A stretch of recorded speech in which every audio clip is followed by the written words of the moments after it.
Well, well, well, look who came crawling back to see a total Chad Terraria builder make his way through Calamity's death mode. Yeah, you heard that right, a professional Terraria builder is taking on one of Calamity's more challenging modes, and it's going pretty much as well as you'd expect. But it's not all terrible. We have actually made some pretty good progress, including defeating a few key bosses. And I'm excited for another day in this glorious world. Okay, so we are back, and now that we are well rested after a long building session, which was interrupted not only once, but twice by different mechanical bosses, it's time to take care of some important business: upgrades. Which, if you take a closer look at my gear and weapons, you'd probably agree. It's not to say that anything is specifically bad, but this is Calamity, and surely there must be something that we can do to pump up our stats. Those are rookie numbers in this racket. And that's actually kind of where things dawned on me. There was a weapon I meant to hunt down previously, an icy cold weapon with some pretty ridiculous damage. And while I did initially kind of give up on hunting down the needed components for this weapon, this time would be different. This time I would stubbornly farm cryogen until I had my prize in hand. So I grabbed my cryo key and headed off to the snow biome to begin the arduous process of completing my quest.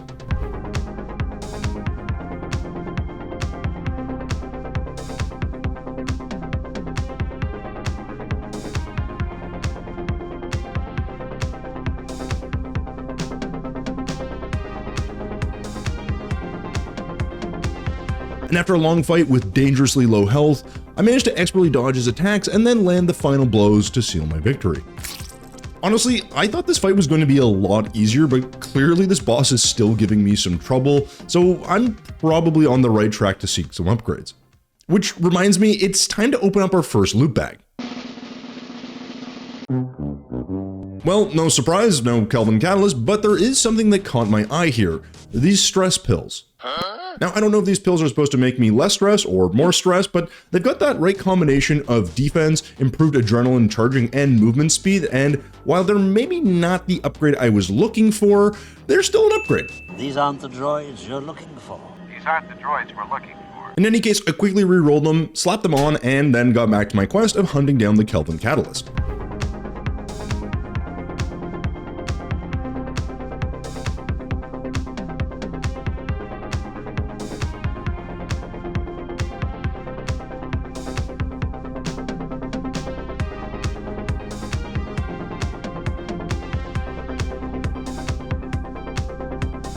Now clearly this fight went a lot more smoothly, and I was definitely a bit more warmed up for this encounter than the first one, and honestly with my victory in hand I felt pretty confident. So I headed home, opened my loot bag, and find absolutely nothing. So back I went, summoned Cryogen again, promptly defeated Cryogen, and just as promptly was disappointed in my prize. And I repeated this process over and over again until finally, I had collected all of the necessary pieces and made my way home to craft my prize. The Kelvin Catalyst was mine at last. Now naturally, once you're finally done hunting that specific upgrade, there is really only one thing to do: test this thing out. And as luck would have it, a solar eclipse decided to take place, and I knew that I would wield my newfound powers very irresponsibly.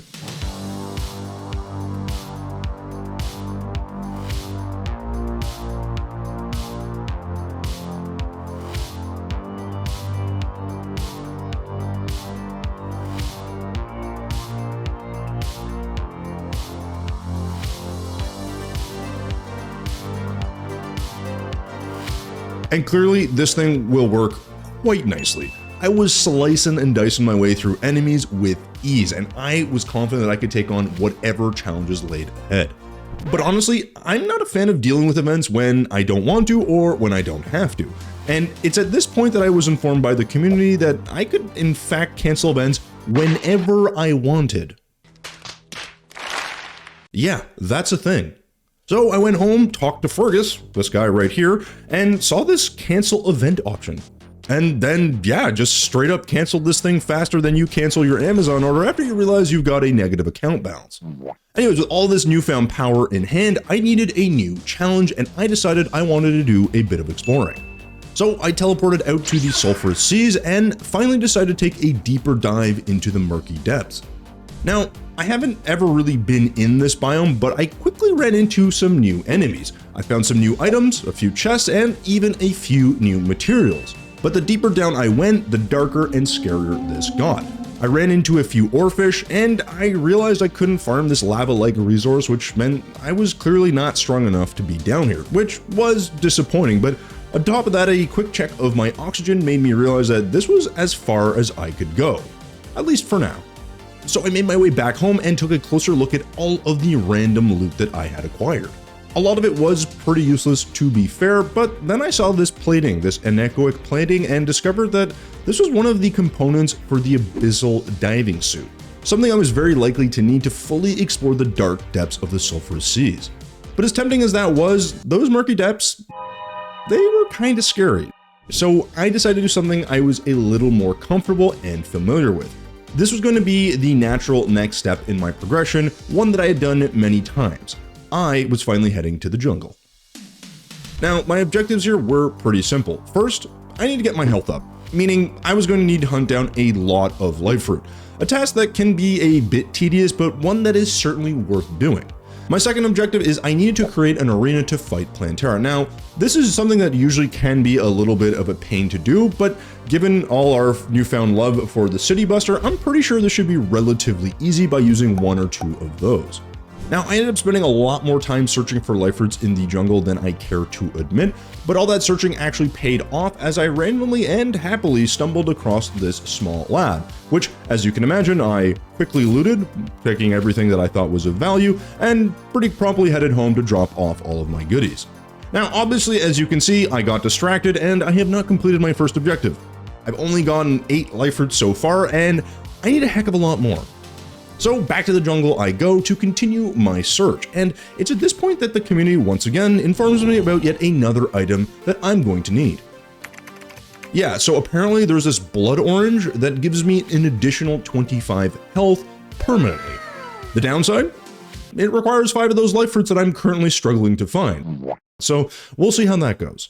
In any case, there is definitely more exploring to do. Now, I did eventually find all of the life roots I needed and did continue my exploration for another few minutes until I stumbled across this rather strange area, which I have a sneaking suspicion is really only for farming Planta quickly, but there's really only one way I know how to confirm any suspicion in this game: breaking stuff. Listen, me and you, we both know one thing is true. I am not ready for this fight. This is not an adequate arena, and I have exactly 0 potions, buffs, or anything else to help me out here. So this is gonna end pretty much exactly like you'd expect. Oh, and to add insult to injury upon my respawn at home, I had to deal with some pirates. However, these proved to be the perfect subjects on which to unload my frustrations.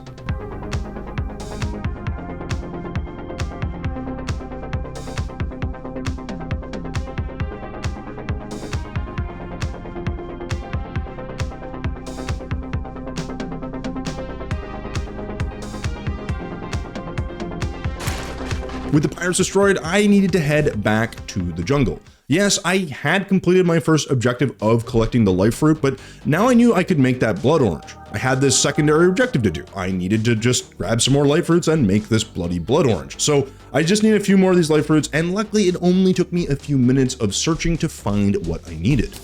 And then finally, after so much hunting for life fruit, I was finally able to make the blood orange, consume it, and gain the extra 25 health. It also has a cool little bonus of turning your health bar an appropriately deep orange color, so that's kind of nice too. Now from here, you might be thinking I will confidently head into the jungle to set up a proper arena and exact my revenge on Planta. Well, you'd be wrong. As with most things I do in this game and in life, I get easily distracted and instead decided to consult my boss checklist and pick the Aquatic Scourge as my next opponent. Now, there's no real reason for this. It was almost at random. I just felt like I needed to fight some boss of some kind. So I crafted the delicious piece of seafood, headed out to the Sulfurous Seas, and took on an opponent I knew absolutely nothing about.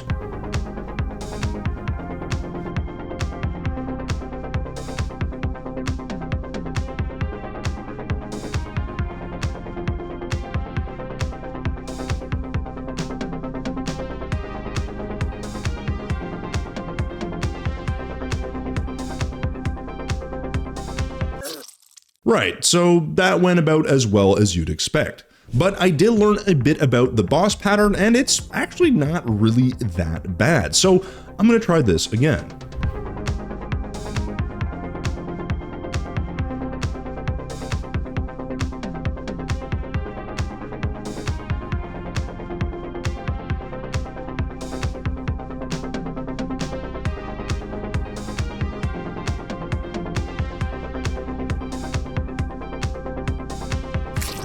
And just like that, the Aquatic Scourge is no more.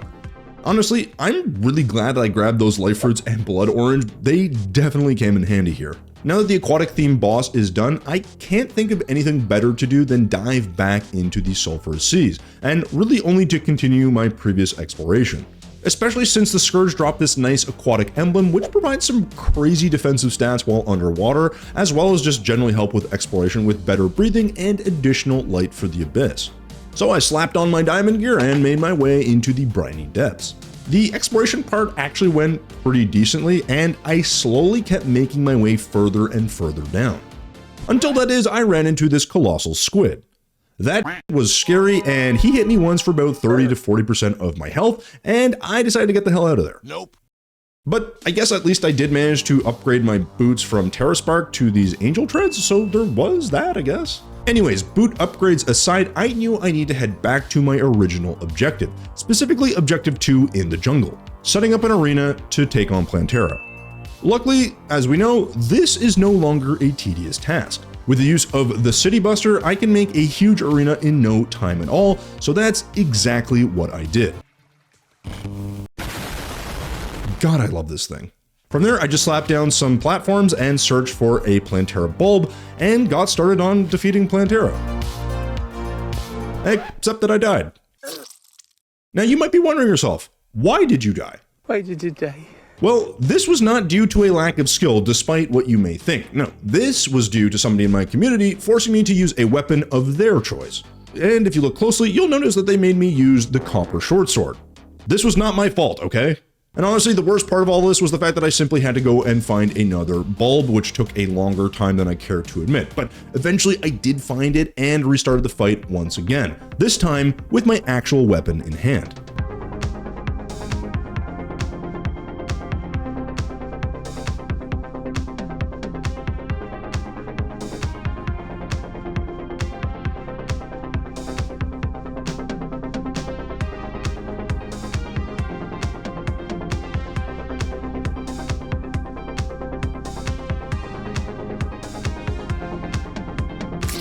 And just like that, Planta met her end at the hands of a superior, more skilled, and frankly, more handsome warrior. Okay, real talk though, I was really glad to have completed both major objectives in the jungle and having made some pretty serious progress in this run. But progress? Oh, progress, she must continue. Listen, we're on a roll, we've got momentum, we've got passion, we've got confidence, and goddammit, we're going to use it. We're gonna take out another boss. In this case, we're going after the Brimstone Elemental. What is this boss? No idea. What's this boss do? Couldn't tell you. Is this boss hard? Probably. How do we summon it? Well, actually, I can check that. Okay, so we need this charred idol to summon the boss, and I legit have none of these. But I think I know where we can get them. The Brimstone Crag. Now, this is a smaller, unique biome within the underworld in Terraria Calamity, and one where I would find the materials I needed to create the charred idol, as well as a few other things here and there. Luckily, the biome itself didn't take me too long to find, and I started to take out some of the enemies before deciding to dig out some of the biome-specific ore that I needed. This infernal Suvite, or Swevite, or however you say this. Anyways, after going slightly overboard on the digging front, I finally had the materials I needed and headed home to craft the unholy cores that I needed to be able to then craft the charred idol. Now with my momentum slightly lessened but my confidence at an all-time high, I made my way back to the Brimstone biome and took on an unknown boss head on.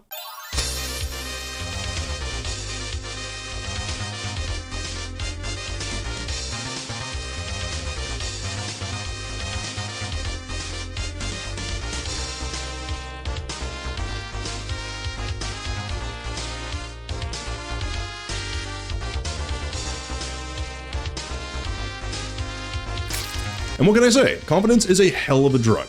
Yes, clearly I also died during the fight, but similar to how I defeated the Wall of Flesh, Oh no. A last second strike from beyond the grave still counts, and ultimately it secured my victory. Of course, I did have to walk all the way back to grab my spoils of victory, and once I took a closer look, I realized they generally really wasn't much in there that was of use to me. But I still did have a few things that were going for me, a lot of confidence and a lot of momentum. Sure, that fight was close, but I am crushing it right now. We've defeated Planta, the Aquatic Scourge, and now the Brimstone Elemental, and all I can think at this point is, let's keep this train going. All I needed to do from here was decide on my next opponent, and that was going to be the Calamitous clone. Of course, like almost every boss, I need to first make the summoning item, in this case the Eye of Desolation. But luckily this time, unlike with the Charred Idol, I actually had all the needed components. So I quickly crafted the item, headed over to my arena, and gave this boss a shot.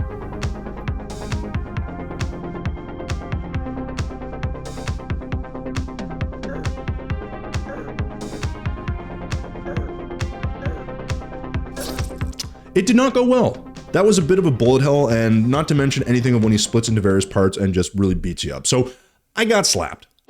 But one of the biggest things I noticed was how much faster he was than me. I'm fastest, boy. And that was something I would need to sort out. Eventually. For now, it was off to do something a bit more simple. Farm out the dungeon.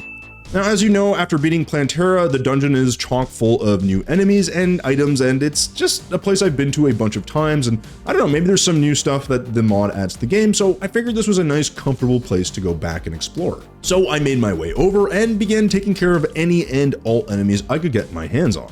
I even managed to take out this very tanky paladin who only dropped me a single piece of ectoplasm. But the reality is that this ectoplasm was probably going to be pretty valuable, and it's likely part of a host of new recipes that I've never even seen before. Meaning I could maybe find something that would vastly improve my loadout. Maybe. Anyways, after farming for way longer than I needed to, which typically happens, I eventually made my way back and deposited all of my loot. I was starting to feel a little bit stuck. I wasn't quite sure where to go next, and so I did a bit of exploring, I farmed a few mobs, and even made use of my Contaminator to remove some of the corruption. The momentum was fading. And just as that feeling of momentum was fading, something dawned on me. With Planta defeated, the dungeon wasn't the only thing that might have stronger enemies and better loot. The Solar Eclipse was now in a similar position. So I made my way out to my beachside arena, summoned the Solar Eclipse using a tablet, and then spent some time farming the event.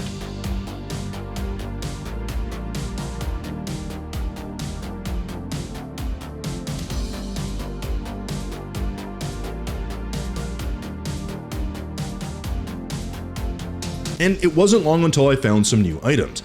This solar veil was definitely new and was clearly a material for something, so I farmed and I farmed until I had almost 90 of these solar veils in my possession.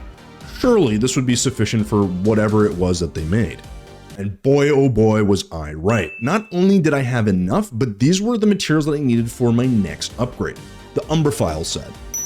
This set is going to provide some much needed additional defense, but also a ton of additional damage for each piece of gear and a set bonus that causes explosions, all of which I am in total favor of. So I made the set, slapped it on, and then decided to take another crack at the Calamitous clone. But before I did that, I had something crucial and important to do. I had to swap out one of my most trusted weapons, the Blast Barrel.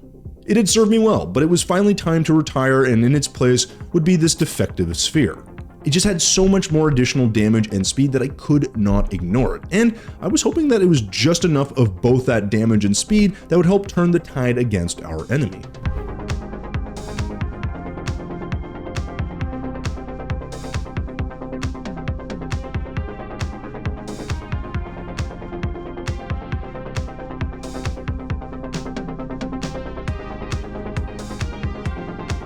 And this was a tough fight. I had to dodge the bullet hell, avoid the fire breathing, and all of his helpers while landing my damage. But ultimately, the last few shots from my sphere landed, and I was victorious. Interestingly, this boss dropped a broken sword, which I was not expecting, but I was most excited to see what goodies were contained in this loot bag. And there was a lot, but honestly, I was a little disappointed with the haul. The only thing that maybe had any potential was this weird claw thing. But one thing that was certain was I was still going to continue on this path of destruction that I was on. There was really only one place to go next, and that was the temple in the jungle. I had a date with the golem. So I made my way back to the jungle, dropped down the elevator, and made my way into the temple, and began the tedious process of removing spikes, avoiding traps, except for this spiky ball one apparently, and then melting a bunch of lizard enemies. And I did that for a longer time than I care to admit before making it to the end of the trail and arriving at the golem spawner.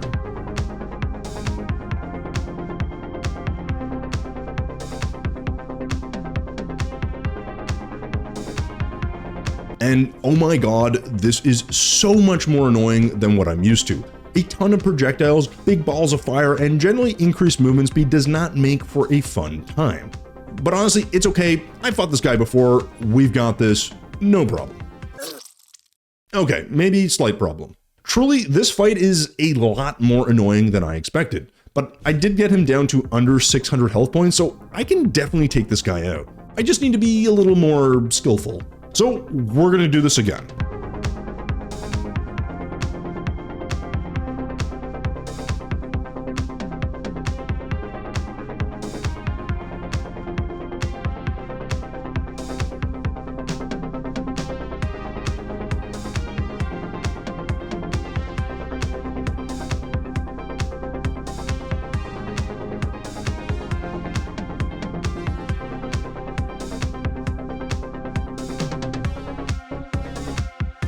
And there you go, another close fight, but this time I came out on top. And best of all, he dropped the picksaw and the possessed hatchet, two items that are very, very useful in my opinion.